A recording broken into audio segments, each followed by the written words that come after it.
Okay, thank you. And we are live.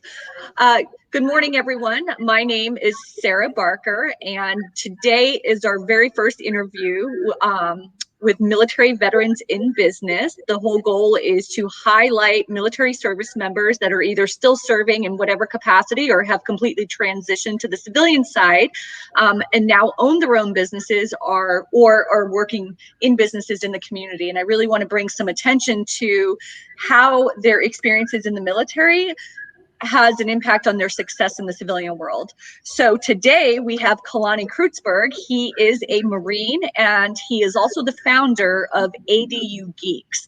So Kalani, why don't we start with you telling us a bit about your time in the Marine Corps, a little bit about your military background, and then we'll move into what you're doing in the civilian sector.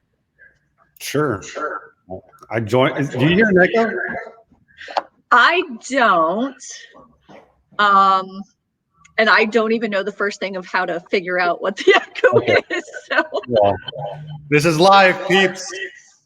It is live, and this is the first one, so they're just going to have to bear with us. All good, all good. Happy to be here. Thanks for allowing me to be on your first episode. So where are we going? We're going all the way back to when Kalani was in the Marine Corps. Yes, you joining the Marine Corps, a bit about what you did, you can go in as depth as you want, totally up to you. Sure. Yeah, no problem. 12 years in the Marine Corps, did some active duty time, some reserve time, did a few deployments, was here at MCRD San Diego, helping make Marines. While I was there, I did supply and logistics for all 12 years. And so, but bottom line is, regardless of what my rank was or my MOS, I was in the business of people. And that's what the Marine Corps is about. Folks may think that we're out there kicking in doors and doing all that good stuff, which we are, but in reality, it's the business of people. And how that translates into what I'm doing today in terms of how I've managed to be as successful as I am today, it's the same thing. I'm in the business of people. I build people, the people build the business, period. Super simple. Makes a lot of sense though, right? Okay. Tell us about your company today, ADU Geeks. How did it come about, and what is an ADU and what is ADU Geeks all about? Okay, yeah, so I just want to clarify, yes, although I'm the founder of ADU Geeks, it is by no means my company. It's our company, and it's a team effort here. So all the successes that we reap belong to my teammates. When shit hits the fan, things go south, and there's failures, otherwise known as feedback, that's all mine to own. That's how we roll here. So what are ADUs? ADUs is short for accessory dwelling units. Mm-hmm. Basically a tiny home. I mean, ADUs have been around for many, many, many years. We used to call them casitas or granny flats. That's real popular. People used to convert their garages into dwelling units, right? Like little tiny livable spaces where people can rent out. Most of the time they were done illegally, but now because of the new ADU laws, especially here in California, it's created an opportunity where we can now convert garages legally so that we could then rent out. Or if you have backyard space and you give me 400 square feet, I will give you a 1-bedroom, 1-bathroom house in your backyard, right? Mm-hmm. Or if you don't have a backyard, you have that garage, maybe we go up. We can build on top of a garage. If you have attic space or basement space or you name it, give us a call. And it is our business to help you understand your ADU potential. There's so many applications for this. I know you came on the Connect Our Elders podcast previously, and I feel like this is a huge opportunity for families to still maintain their cohesiveness because, mom or dad, elder mom or dad can still be close by, but not necessarily in the home. So they have a sense of independence. Also, we talked previously about how it's an opportunity for people to create supplemental income. It's especially in San Diego with, the housing crunch, or I don't know much about real estate, so I don't even want to start pretending like I do, but I don't either. Okay. But lots of different applications. And for any of you guys listening, if you own board and cares and if you want to add additional rooms so that way you can house more elders, definitely reach out to Kalani, because I think that this is a great way to do that to your existing property. So, but if you want to know more about ADUs and how they can benefit you, reach out to Kalani and ADU Geeks, and you can certainly get more information. All right. So Kalani, what's one thing you wish you had known when you began your career? And I know that you've done multiple things, so you could do it overall, pick one thing overall, or focus on ADU Geeks, whatever you'd like. Wow, that's a loaded question. So something that carries forward with me as a Marine, and it served me well, is I literally just crash through walls and just make it happen. So as an entrepreneur, I have an idea. Some ideas I let go of, but then there's always the one idea where I just completely lose sleep over. And that's the idea that I know I'm onto something, right? So typically I choose to do the hard things. And what I've learned is that people don't get paid to do the easy stuff, right? People get paid to do the hard stuff. So what I would say is, going back on my experiences, if I were to be honest with Kalani, what I've come to realize is that it's my differences as a veteran, as a man, as a human being, that is getting me paid, right? So when I left the Marine Corps, I walked these streets for a while thinking, oh, everybody's different than me. I'm a veteran, hoorah, Marine Corps, all these things. And civilians don't understand me. Perhaps it's valid, but then I realized, one, they weren't the outsiders. They weren't the ones who were different. It was me. And then along with that realization, I carried some weight, some baggage around that. I was trying to fit in. But looking back on that now, today, I would tell that Kalani, dude, it's those differences about you that are going to get you paid, right? So find that thing that is unique in you, find that thing that is unique about you, and go for it. Leverage that. Nobody's going to pay you for doing shit that everybody else is doing. And if you're an entrepreneur out there who's got an idea and you're over here thinking that you're the only one with that idea, by the time you bring that idea to market, 100 other people are already doing it. So don't. So true. So don't even get wrapped up around you.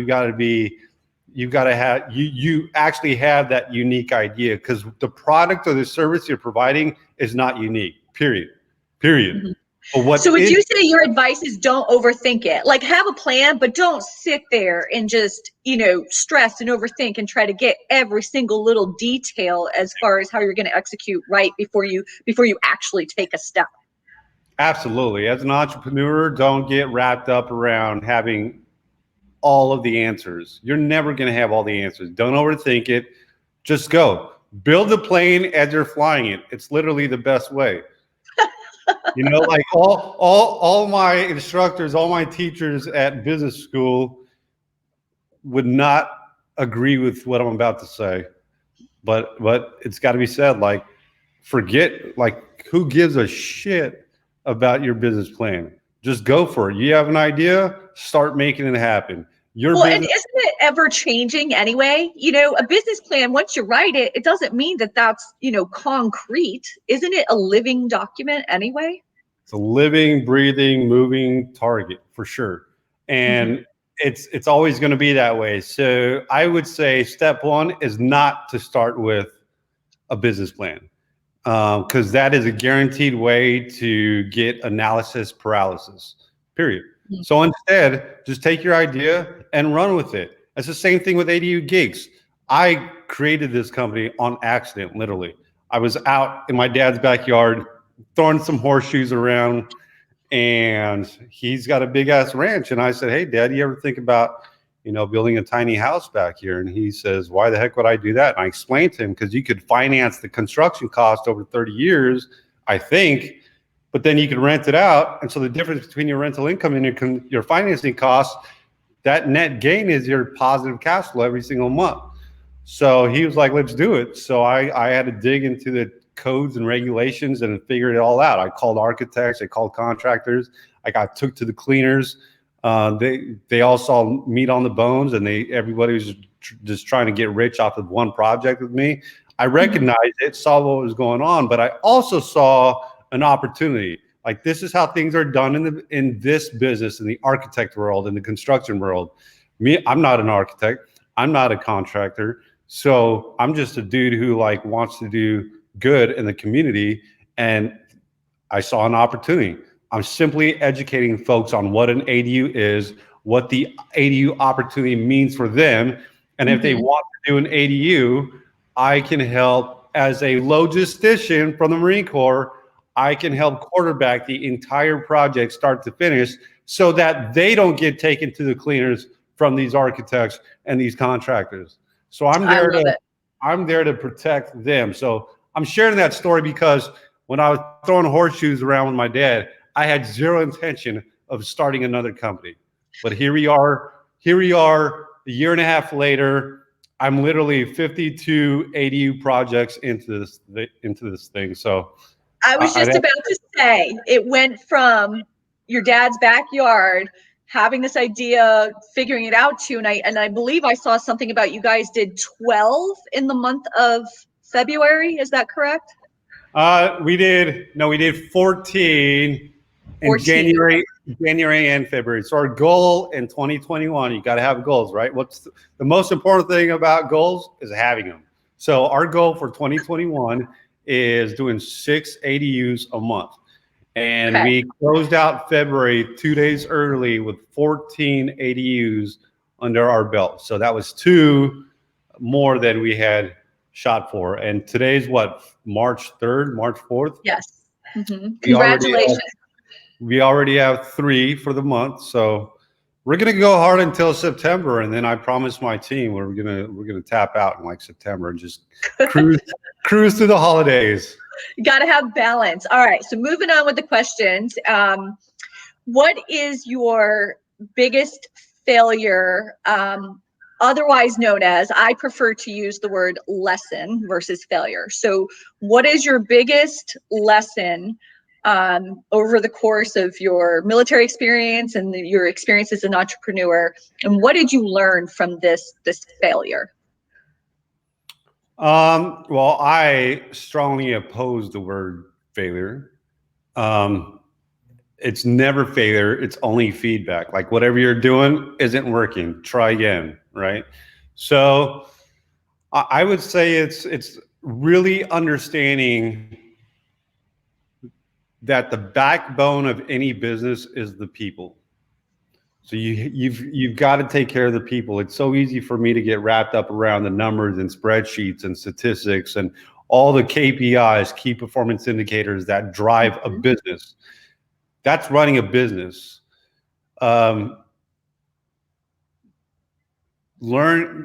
what I know now, this is Kalani's mantra, it ain't about the business, it's the people.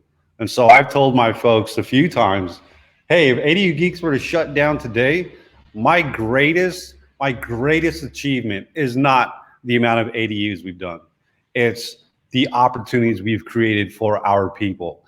It's the employment opportunities we've created for our people, whether it's W-2 employees or 1099 contractors. It's the opportunities that we've created for the homeowners. We've helped them solve their we've helped them improve their financial situation, right? So somehow, some way, we have had a positive impact on people. And if we put people first, it's business always, but people first, okay? So we put people first, we do good in the community, it always comes back tenfold. And I really feel like that's more about legacy, people first and doing good. That's really leaving a legacy, which has always been very important to me and the stuff that I do. So it's nice to hear that you guys have that same philosophy. What advice do you have for transitioning service members? I'm sure there's a lot of things you could say, but what's the first thing that comes to mind as far as advice for transitioning service members? Yeah, this is a whole podcast all by itself. All right, if I had to choose one thing, it's simply this: The idea that because of your leadership experience, because you're in the military, is going to somehow translate into you getting some six-figure job out in the civilian world, you need to throw that garbage out the window right now. It ain't happening. Yes, you have real world leadership experience, and it all means something. I'm not discounting that. But what you don't have is you do not have the technical experience that all these civilians have while you were serving your country. Now, Yep. taking that, let's look at your resume. First of all, Marines, don't be talking about how you were in charge of 400 Marines and you took them in a battle and all these things. Like, that means absolutely nothing in the civilian world.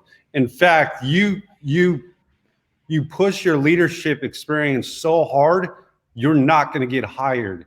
The reason why is because that person reading your resume is going to be afraid that you're going to take their job.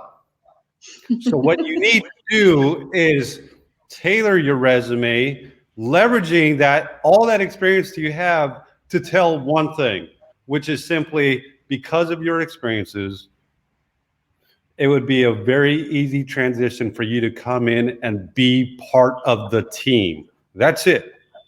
That's That's it. great advice.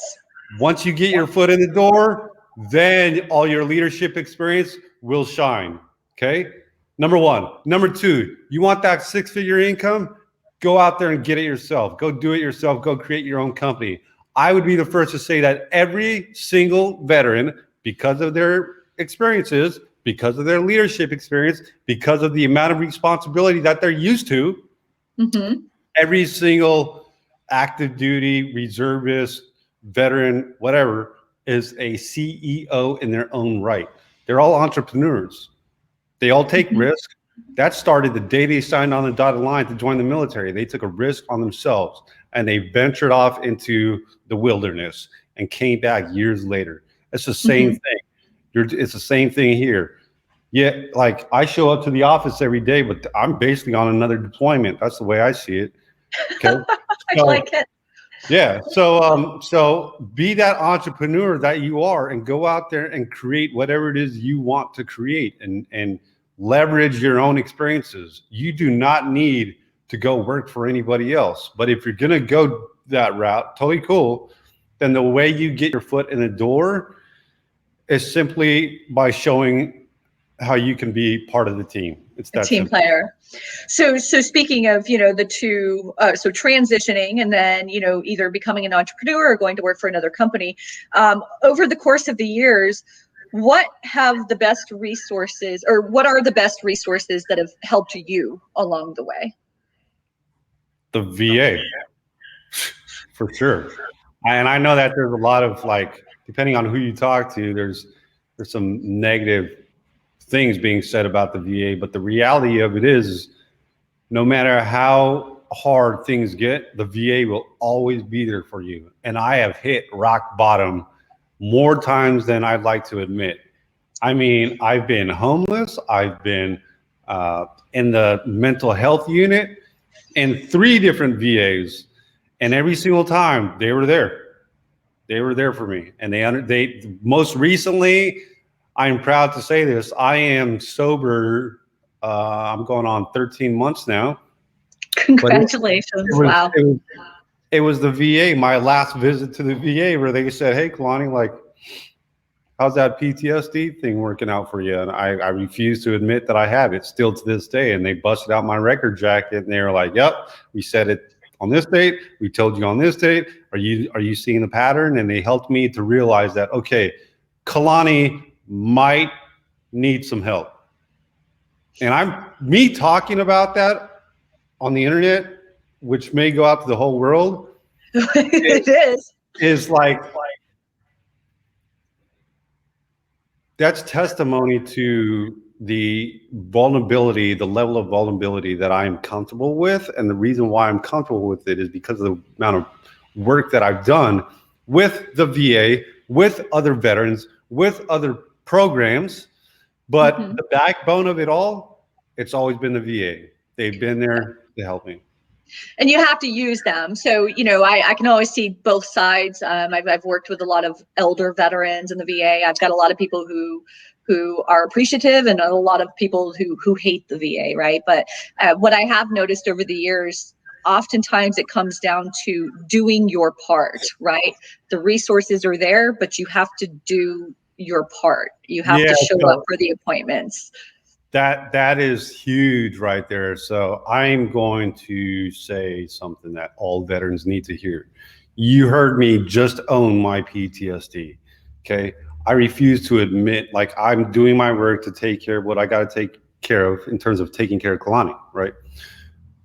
However, I refuse to allow PTSD or any of these other things that the VA has put in my medical record. I refuse to allow those things to limit Kalani. I refuse to allow those things to.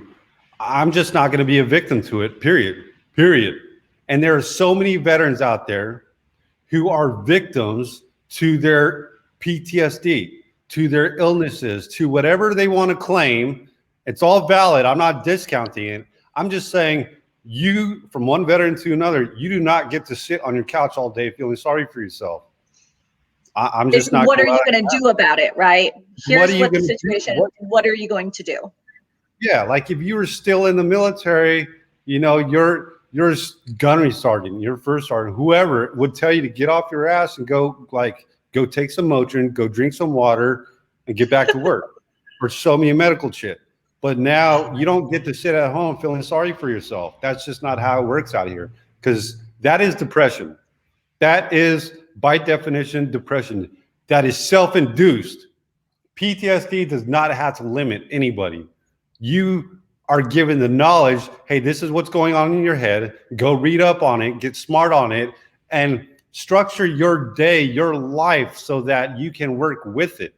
All right. Lots of folks are getting diagnosed with manic depression. Guess what? Kalani too. I didn't like that because I also found out that that's a fancy word for bipolar. I don't even like that word bipolar. But I picked up a book, I read up on it. What does this mean? And I learned a lot about Kalani. Oh, I got really high highs and really low lows. Yep, I know where that shows up in my life. So guess what?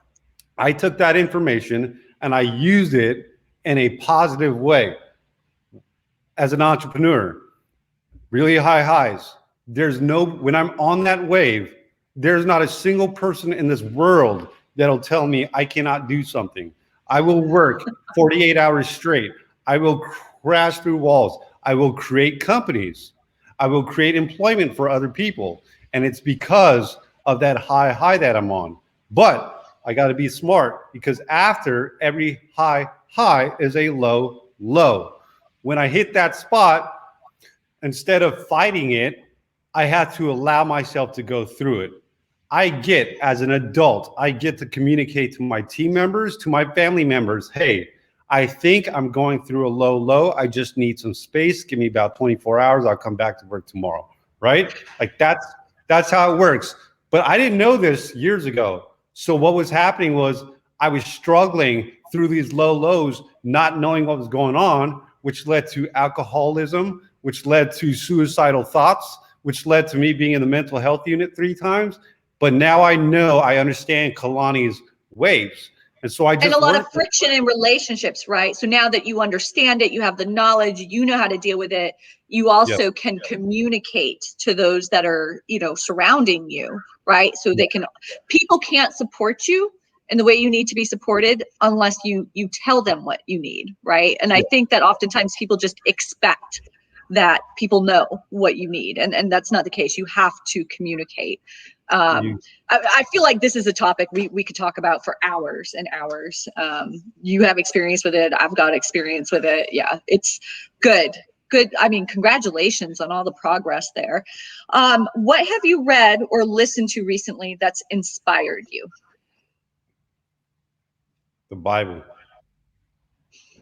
Straight up. Every time I pick up that damn book, there's something in there that I was supposed to read that day. So, it's the Bible, period. Is this a new practice of yours? Yes and no.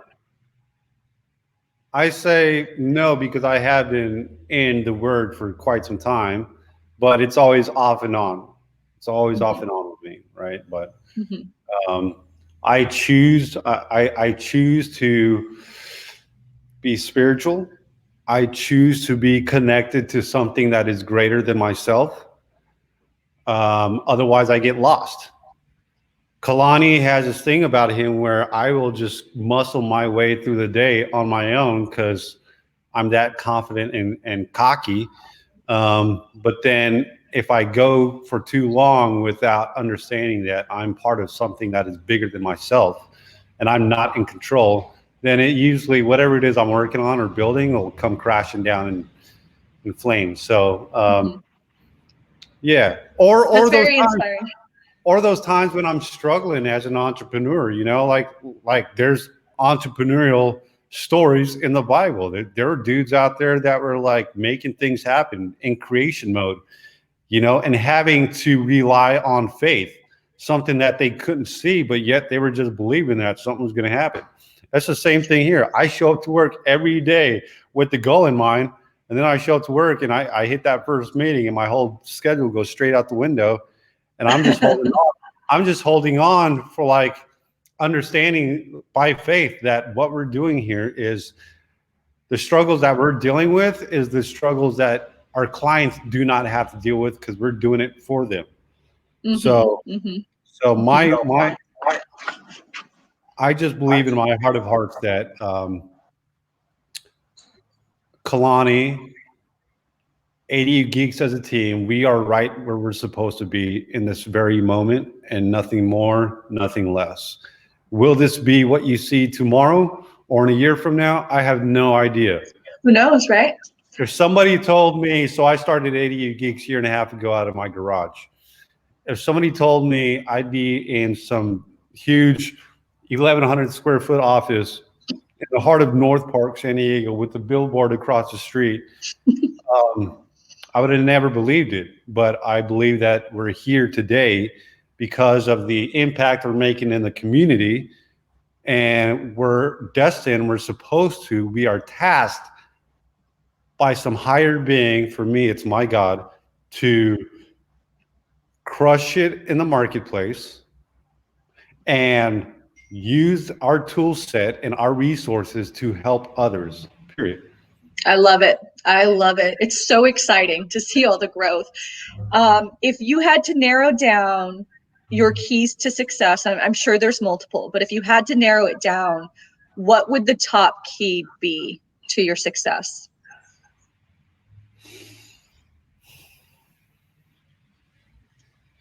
Persistence. Yeah. Persistence and a willingness to go through the process, right? Mm-hmm. Like if somebody were to tell me what the process would be, what it would look like, what it would feel like before I even started, I probably wouldn't do it because it's painful. It's hard. It sucks for sure. And it's My lonely. husband says the same thing. He said, if I had known, he has his own company, and he has said, if I had known it would have been that it was going to be this hard and all of the trials and tribulations, the ups and downs, he said, I probably wouldn't have done it, And so it's almost protection that there's this, there's this big vision, but you don't know what you don't know, right? Because then it would paralyze people from taking these leaps of faith. Yeah, and a lot of folks are paralyzed because they sense what that process may be and they don't go for it. So I didn't say what I just said to discourage somebody from being the entrepreneur that they want to be. I'm just saying you need to mentally prepare yourself for the process, and you need to learn to love the process, love the pain. It's like, okay, I'm speaking of veterans right now, right? So when they were in boot camp, whether they were Marine, Army, whatever, at some point during basic training, they had to develop a mentality of like every day they were just getting the shit kicked out of them by their drill instructors and sergeant instructors. And they had to develop a mindset of like, that's all you got? That's it? I came out here to go I'm running 3 miles. You're yelling at me, screaming at me.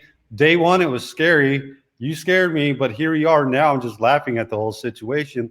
Like, we need to develop that level of callous. When you learn to love the process, that's what it's about. So being an entrepreneur, I know I talked about doing good in the community and helping others, but a lot of this is self-serving for Kalani. You know, this is helping me. This is helping me stay alive. This is helping me maintain a positive mindset. But this is also an addictive drug. Is going through this process, experiencing all these failures or feedback, whatever we're calling it, every single day. I'm learning something new. I'm dealing with some other problem. I could just stop right now, but I'm not going to, because I'm addicted to this drug. Well, it's a lot better drug than the alternatives, right? So, all right. What's the biggest challenge? I promise we're almost done. Let me know if you got a roll. But what's the biggest challenge you have with your specific role right now, and how are you going to overcome it?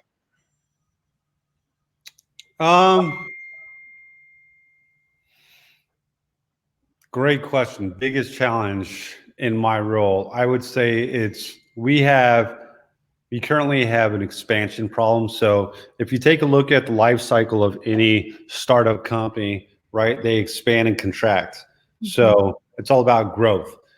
Any business, you're going to want to grow. Like, that should be the ultimate goal. But you have to grow, you have to expand at a certain rate. And once you hit your max, you're going to contract a little bit, and then you're going to expand again. So right now, we are in a position where we frankly, we need to hire more people, but we need to hire more people because the demand is there. Yeah. But we also have a capital problem, right? So it's that balance. Every company, every entrepreneur I've talked to goes through this phase, it seems like. Yeah. So, you know, any one entrepreneur can see their situation as like, oh no, like, I just need to work more hours, and I need to get better at this, and I need to get better at that. Or I'm trying to see this as an opportunity. I'm trying to see this as, hey, we're in a very good place right now. This is the market. The demand is telling us we need to expand. But then when we expand, we're going to fix our current demand issues, right? And then because we've got a larger team, we're able to take on more. And then we're going to be in the same situation where we need to hire more people because we're taking on more. And it becomes this cycle, this self-licking ice cream cone that just it never ends. So it's a balance between hiring the right people, while maintaining morale, while maintaining an environment where everybody here feels like they're part of the team. What they're doing makes a difference. You know, I don't care what your role is here in this office. Everybody has a role to play, and with one person gone, like, the whole team's going to feel it. How do you continue to learn in order to stay on top of things within your role, within your industry? Oh yeah, so there's a few things that I do. One is I'm part of several networks, several circles. I have my core group of entrepreneurs I meet with every Thursday morning. This group listens to Kalani's updates. They'll be the first to check me if I need to be checked. They'll be the first to, like, tell me when I'm playing small. They'll be the first to show me some love and give me a pat on the back when needed. But that's first and foremost. And then outside of that, just being technically up to date with everything going on in the ADU world. If you're going to be an ADU geek, if you're going to call yourself an ADU geek, you better be that geek who knows everything about ADUs. And so every single day I'm reading up on new ADU laws, new ADU rules, ordinances. I'm having conversations with all the right people, understanding what's happening out in the marketplace, and just having a willingness to learn, right? Yeah. So that's what it is. And I'll throw a little joke out there. What's the difference between a geek and a nerd? No idea. A geek is a nerd, but with social skills. Oh, really? I just made that up. I like that. All right. Let's see. So I've pretty much asked you everything that I could think of this morning. So I guess my last question, are you guys hiring? And what sorts of people are you looking for? What sorts of roles are you hiring for? We're always looking for qualified folks. So if you're a designer, if you're a draftsman, an architect, come join our team. If you're a project manager, come join our team. If you're a salesperson, come join our team. We have different roles for everybody. So if you're that veteran who wants to be part of a team, who wants to be part of a startup company that is very successful today, I don't know about tomorrow, but right now we're doing well. If you want to feel like what you're doing is making a difference and you're helping build this thing, you're going to have some say so in whatever ADU Geeks is supposed to be, then this may be the team for you. It's all about mission accomplishment. This is not a 9-to-5 job. If you want to clock in, clock out, this isn't the spot for you. If you miss that grind, being on deployment and just working, just being on the grind, like this is the spot, because we're doing things. It's busy. And how can they find out? Should they just call ADU Geeks and inquire about job opportunities? Yeah, just go on our website, read up on what it is we do. Again, based off of what your experiences are, if this is something you want to be part of, then shoot us an email and let us know.